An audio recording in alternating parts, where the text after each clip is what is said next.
Hi friends, welcome to drama queen channel.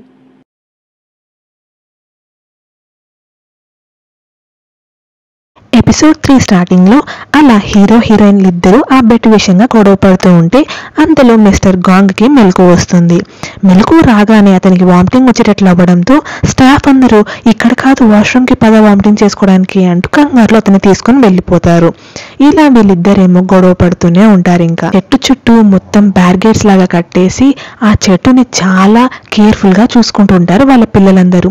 మొత్తం అక్కడ ఉన్న బెంచెస్కి స్టిక్ నోట్స్ అతికిచ్చేసి మన పీటీ టీచర్ చైర్మన్ని డేట్ చేయాలి, వాళ్ళిద్దరు ఒక మంచి కపుల్ అవుతారు అంటూ ఏవేవో రాసిపెట్టింటారు. అది చదివిన వెంటనే మన యూన్జీకి చాలా షాకింగ్గా అనిపిస్తుంది. అంతలో కరెక్ట్గా అప్పుడు అక్కడికి మన హీరో వస్తాడు. హీరో వచ్చిన వెంటనే పిల్లలందరూ గట్టి గట్టిగా అరుస్తారు. దాంతో యూన్జీ కోపంగా చెవులు మూసుకుంటుంది. ఆఫీస్కి అలా వచ్చి రాగానే హీరోకి వాళ్ళ నాన్న కాల్ చేసి, ఎందుకు నీ ఇనాగరేషన్ పెట్టుకోవు, ఖచ్చితంగా పెట్టుకో, ఊర్లో చాలా మంది పెద్దలందరూ నేను పిలుద్దాం అనుకుంటున్నాను, నువ్వు కాదనడానికి లేదు అంటూ చాలా బలవంతం పెడతాడు. ఇంకా వాళ్ళ నాన్న ఎంత చెప్పినా వినడన్న విషయం అర్థమయ్యి హీరో ఇనాగరేషన్ కోసం ఒప్పుకుంటాడు. అలా అసిస్టెంట్కి ఫోన్ ఇవ్వమని చెప్పి ఇనాగరేషన్ని చాలా బాగా అరేంజ్ చేయమని చెప్పి కాల్ కట్ చేస్తాడు. వెంటనే హీరో, మా నాన్న చెప్పింది వినకండి, ఎంత సింపుల్గా వీలైతే అంత సింపుల్గా ఇనాగరేషన్ చేయండి అని చెప్తాడు. ఇప్పుడు సీన్లో మన యూన్జీ దగ్గరికి ఒక స్టాఫ్ మెంబర్ వచ్చి, ఇలా లంచ్ బ్రేక్లో మన క్రియేటివ్ టీం వాళ్ళందరం ఒకసారి కలుద్దాము, ఒక విషయం చెప్పాలి, నువ్వు మన హెల్త్ ఇన్ఛార్జ్ దగ్గరికి పోయి అతన్ని ఇన్వైట్ చేయి, అతను కూడా మన టీంలో మెంబర్ కదా, నాకు కొంచెం పని ఉంది అని అనడంతో ఇబ్బంది పడుతూ మన యూన్జీ హెల్త్ ఇన్ఛార్జ్ని ఇన్వైట్ చేయడానికి అక్కడికి వెళ్తుంది. చైర్మన్ ఇనాగ్రేషన్ పార్టీ గురించి మాట్లాడడానికి క్రియేటివ్ టీం అందరినీ రమ్మంటున్నారు, మీరు కూడా రండి అని చెప్పిన తర్వాత ఆయన ఆ చైర్మన్ పెద్దగా ఏం పని చేశాడని అప్పుడే అతనికి ఇనాగ్రేషన్ పార్టీ ఇవన్నీ అరేంజ్ చేయడానికి, నేను వెళ్ళి ఆ క్రేజీ లిల్లీని మొత్తం పీకేద్ది నా మొక్కని అని అంటుంది. అలా అయితే నువ్వు తప్పు చేసినట్లు అవుతావు, ఫౌల్ ప్లే అది అని అంటాడు చైర్మన్ వెనక నుండి. అది విన్న వెంటనే హీరోయిన్ ఉలిక్కి పడుతుంది. నువ్వేంటి ఇక్కడున్నావు అని అడుగుతుంది. తలుపులు ఇంతగా తెరిచి పెడితే నీ మాటలు కింద నా ఆఫీస్ వరకు వినిపిస్తున్నాయి, అందుకే వచ్చాను అని అంటాడు.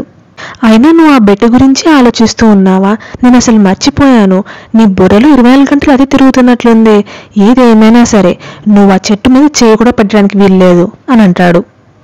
అలా కోపంగా అక్కడి నుండి యూన్జీ వెళ్ళిపోయిన వెంటనే అసలు వీళ్ళు ఏముందని యూన్జీ వీడిని ఇష్టపడింది అంటూ అదే పనిగా అతని మొహంలో మొహం పెట్టి చూస్తాడు మన హీరో. ఇప్పుడు సీన్లో ఈ అమ్మాయికి హెల్త్ బాగాలేకపోవడంతో హెల్త్ ఇన్ఛార్జ్ దగ్గరికి వస్తుంది. కట్ చేస్తే వీళ్ళందరూ కలిసి మీటింగ్ పెట్టుకొని ఉంటారు. ఇనాగరేషన్ సెరమనీకి హెడ్ లాగా ఎవరుంటారు అని అడుగుతాడు. వెంటనే అందరూ నేనుండను, నేను బిజీగా ఉన్నాను అంటూ అందరూ తప్పించుకోవడానికి ట్రై చేస్తారు.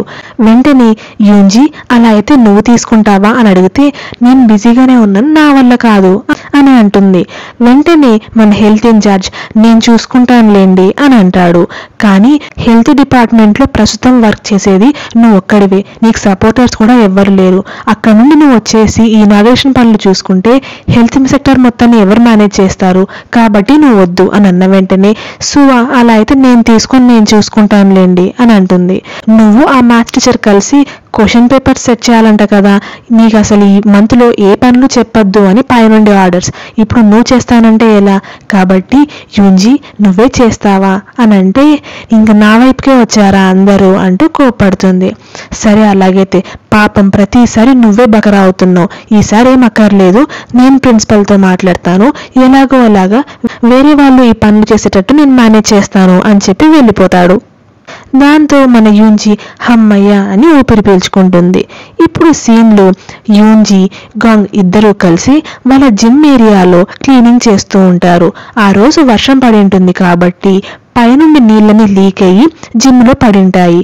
దాన్ని వీళ్ళిద్దరూ కలిసి క్లీన్ చేస్తారు.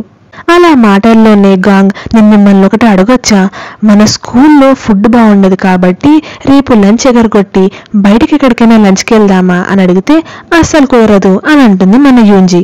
ఇప్పుడు సీన్లో మన తాతగారిది కార్ చెడిపోవడంతో దాన్ని రిపేర్ చేయడానికి వాళ్ళ అసిస్టెంట్ వచ్చింటాడు. ఇతన్ని మన తాతగారు సొంతం కొడుకులాగే అనుకొని పెంచింటాడు అనమాట చిన్నగా ఉన్నప్పటి నుండి. అందుకే వీళ్ళిద్దరికి అంత క్లోజ్ రిలేషన్షిప్. అలా అతన్ని కార్ని రిపేర్ చేసిన తర్వాత, ఈ మధ్య మీరు కార్ని ఫ్రీక్వెంట్గా తీయట్లేదు కదా అని అడిగితే అవును అని అంటూ, వాళ్ళ కొడుకు కోడళ్ళు చనిపోయిన తర్వాత నుంచి అతను కార్ డ్రైవ్ చేయాలంటే కొంచెం ట్రమటైజ్డ్గా ఫీల్ అవుతుంటాడు. అందుకే నేను ఈ మధ్య ఫ్రీక్వెంట్గా కార్ తీయలేకపోతున్నాను అని చెప్తాడు. ఇక్కడేమో మన హీరోని కలవాలి అని అంటూ ఈ మ్యాథ్స్ టీచర్ వస్తుంది. ఈమె పేరు జిహే అనమాట.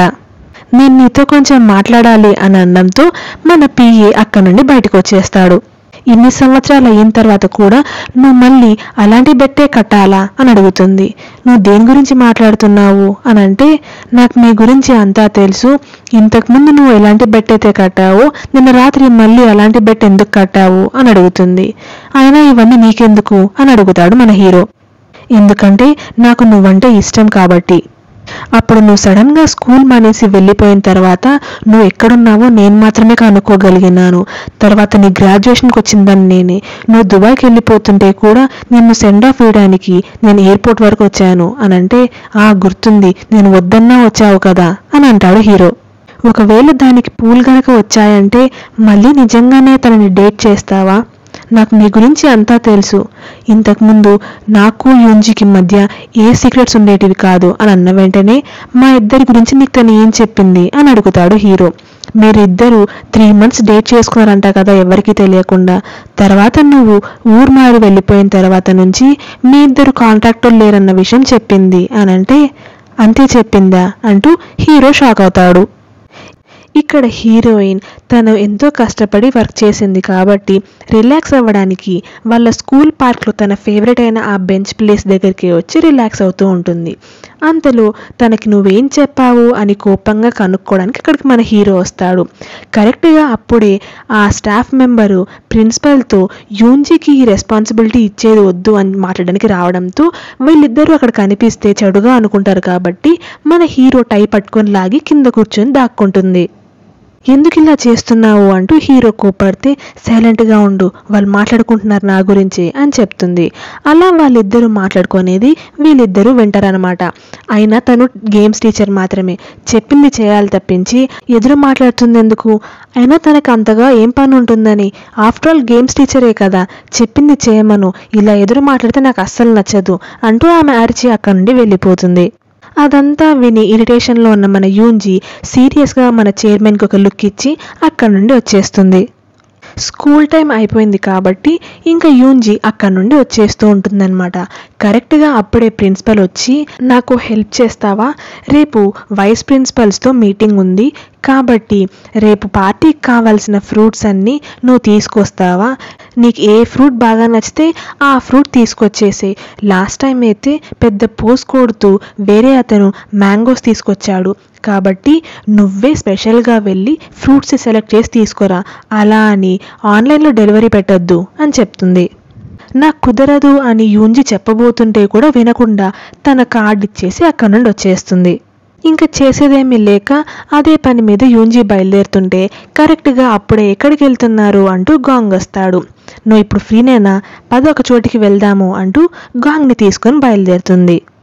ఇక్కడేమో చైర్మన్ ప్రిన్సిపల్ని పిలిపించి, నా ఇనాగరేషన్ పనులు మన స్టాఫ్కి, టీచర్లకి, ఆడిట్ టీంలకి ఇవ్వకండి, వేరే వాళ్ళని ఎవరినైనా హైర్ చేసుకొని చూసుకోండి అని అన్న వెంటనే, కాదు యూన్జీ అన్నీ కరెక్ట్గా చేస్తుంది సార్ అని చెప్తున్నా, నేను చెప్పిందే ఫైనల్, నా మాట వినరా అని సీరియస్గా చెప్పి అక్కడి నుండి వచ్చేస్తాడు. చేసేదేమీ లేక ప్రిన్సిపల్ సైలెంట్ అయిపోతుంది. ఇక్కడేమో షాప్కి వచ్చిన యూన్జీ ఇక్కడి నుండి ఇక్కడి వరకు అంటూ షాప్ మొత్తం కొనేస్తుంది. నీకు ఇష్టమైన ఫ్రూట్ ఏది అని గాంగ్ని కనుక్కొని, వాటర్ మెలానా, సరే అది కూడా తీసుకో అని చెప్పి, డెలివరీకి కూడా ఛార్జెస్ వేయండి, మీరు ఎంత కావాలంటే అంత కంఫర్టబుల్గా బిల్ చేయండి అని చెప్పి మొత్తం 7,90,000కి సంబంధించిన ఫ్రూట్స్ని కొంటుంది. అది స్కూల్కి డెలివరీ చేసేయండి రేపటికంతా అని చెప్పి అక్కడ నుండి బయలుదేరి వచ్చేస్తుంది. బిల్ చూసుకున్న మన ప్రిన్సిపల్ చాలా షాక్ అయిపోతుంది. మన హీరో పిఏకి ఒక రిపోర్ట్ అర్జెంటుగా సబ్మిట్ చేసేది ఉండడంతో తను డ్రైవ్ చేయలేకపోతుంటాడు. హీరోకి డ్రైవింగ్ ఇష్టం కాబట్టి నేను డ్రైవ్ చేస్తాను, నువ్వు రిపోర్ట్ పని చూసుకో అని చెప్పింటాడు. అలా డ్రైవ్ చేసుకుంటూ వచ్చేటప్పుడు పక్కనే ఉన్న ఒక లేక్ కనిపిస్తుంది. అక్కడే పాస్ట్లో హీరో హీరోయిన్ డేటింగ్ చేసుకునేటప్పుడు కలిసిన స్పాట్ ఒకటి ఉండిందనమాట. అది గుర్తుకొచ్చి దాని గురించి ఆలోచిస్తుంటే ఏం ఆలోచిస్తున్నారు అని అడుగుతాడు పిఏ. ఇలా చిన్నగా ఉన్నప్పటి నుండి ఇక్కడే పెరిగారు కదా, ఇక్కడ మీకు ఏమైనా మెమరీస్ ఉన్నాయా అంటే అవును అని అంటాడు. అవునా, అలా అయితే వెంటనే అక్కడికి వెళ్దాం పదండి అని అంటే అవసరం లేదు అని అంటాడు హీరో. ఎప్పుడైనా ఫ్యూచర్లో ఏదైనా విషయంలో రిగ్రెట్ ఫీల్ అవుతామో అని అనిపిస్తే అది చేయకుండా రిగ్రెట్ ఫీల్ అయ్యే బదులు చేసైనా రిగ్రెట్ ఫీల్ అయ్యాం, కాబట్టి మీరేం ఆలోచించకుండా వెంటనే అక్కడికి పదండి అని అంటాడు పిఏ. అంతే అంటావా అంటూ హీరో అక్కడికి వెళ్దామని అనుకుంటాడు. అంతలో కరెక్ట్గా అదే స్పాట్కి మన యూన్జీ గాంగ్ని తీసుకొని వచ్చింటుంది. నార్మల్గా ఆ స్పాట్కి ఎవరైనా రావాలంటే భయపడతారు, ఎందుకంటే ఆ స్పాట్ మీద చాలా కథలే ఉంటాయి, అక్కడ దయ్యాలున్నాయి అది ఇది అంటూ. కాబట్టి అక్కడికి ఎవరు వెళ్ళాలన్నా చాలా భయపడుతూ ఉంటారు. కానీ మన హీరోయిన్ చాలా ధైర్యంగా వెళ్తుంది. గాంగ్ ఏమో ఇక్కడికి వెళ్ళడం అవసరమా, ఎందుకు వచ్చామో అని అంటే ఇక్కడికి బతుకున్న వాళ్ళు ఎవ్వరు రాలేరంట అని చెప్పి ఇంకా గాంగ్ని ఎక్కువ భయపెడుతుంది. అలానే వణుక్కుంటూ అలా యూన్జీని ఒకటే వదిలిపెట్టలేక తనతో పాటే వెళ్తాడు. అక్కడికి వెళ్ళాక బీర్ మర్చిపోయాము, వెళ్ళి తీసుకురాపో అంటూ గాంగ్ని వెనక్కి పంపిస్తుంది. అప్పుడే కరెక్ట్గా అక్కడికి హీరో వస్తాడు. పొద్దున ఇప్పుడు నువ్వు నన్ను ఫాలో అవుతున్నావా లేకపోతే ఇది కోఇన్సిడెన్సా అని అడుగుతుంది హీరోయిన్. నేను ఊరికే వచ్చాను, నువ్వు ఇక్కడికి ఎందుకు వచ్చావు అని అడిగితే ఇక్కడికి రాకూడదా, ఈ ప్లేస్ ఏమన్నా నువ్వు కొన్నావా, లేదు కదా, నేనేదో రిలాక్స్ అవుదామని వచ్చాను అని అంటుంది. ఇప్పుడు మనకి ఫ్లాష్ బ్యాక్ చూపిస్తారనమాట. ఆ అసిస్టెంట్ అబ్బాయిని మన హీరోయిన్ రిజెక్ట్ చేసిన తర్వాత అసలు నువ్వు నన్ను ఎందుకు ఇష్టపడుతున్నావు అని అడిగితే నన్ను రిజెక్ట్ చేసిన తర్వాత ఎందుకు అడుగుతున్నావు అని అంటాడు. తెలుసుకుందామని అని చెప్పడంతో నువ్వు మంచిదానివి కాదు అని చాలామంది చెప్పడం విన్నాను, అది మాత్రమే కాదు నువ్వు కోపిష్టి అని ఇంకా చాలా విన్నాను, కానీ నేను నిన్ను చూసిన ఫస్ట్ టైం నుంచి ఇప్పటి వరకు నీ గురించి ఆలోచించడం ఆపలేకపోతున్నాను, అందుకే నేను నిన్ను ఇష్టపడుతున్నానని అనుకున్నాను అని చెప్తాడు. అదే విషయమే ఆలోచిస్తున్న మన హీరోయిన్ని వెనకాల నుండి హీరో పిలుస్తాడు. వెనక్కి తిరిగి చూసేసరికి ఫస్ట్ టైం హీరో హీరోయిన్కి డిఫరెంట్గా కనిపించడం స్టార్ట్ అవుతుంది. అలా అప్పుడే ఈ వీకెండ్ వర్షం పడుతుంది, ఎక్కడికి వెళ్ళకు అని చెప్తాడు హీరో. అదే గుర్తుకొచ్చి ఈరోజు మొత్తం మీద హీరో గురించి ఎన్నిసార్లు ఆలోచించాను అని ఒక చిన్న నోట్ ప్యాడ్ మీద రాసుకొని ఉంటుంది. అలా కొన్ని వందల సార్లు హీరో గురించి ఆలోచించుంటుంది. నేను ఎందుకు ఇలా చేస్తున్నాను, వాడి మీద నాకు ఫీలింగ్స్ వచ్చాయా, అలా ఎలా కుదురుతుంది, నాకు వాడంటే ఇష్టం ఉండకూడదు కదా అంటూ చాలా కోపడుతుంది. ఆ నెక్స్ట్ డేనే హీరో హీరోయిన్ని పార్క్కి తీసుకెళ్ళి ఇలా నాకు నువ్వంటే ఇష్టం అని చెప్పిన వెంటనే హీరోయిన్ చాలా హ్యాపీగా ఫీల్ అవుతుంది. మరి నువ్వేమంటావు, నీకు నా మీద ఇష్టం లేదా అని హీరో అడిగిన వెంటనే అందరికీ ఈ విషయం తెలిసిందంటే నన్ను చాలా ఏడిపిస్తారు అని అనడంతో హీరో ఏమన్నావు, నిజం చెప్పు అని చాలా హ్యాపీగా ఫీల్ అవుతాడు. అవును, నన్ను డేట్ చేయి అని అడుగుతుంది హీరోయిన్. దాంతో హీరో చాలా హ్యాపీగా ఫీల్ అయ్యి హీరోయిన్ని హగ్ చేసుకుంటాడు. Thanks for watching. మీకు మా వీడియో నచ్చినట్లయితే ప్లీజ్ మా ఛానల్ని సబ్స్క్రైబ్ చేయండి. Thank you.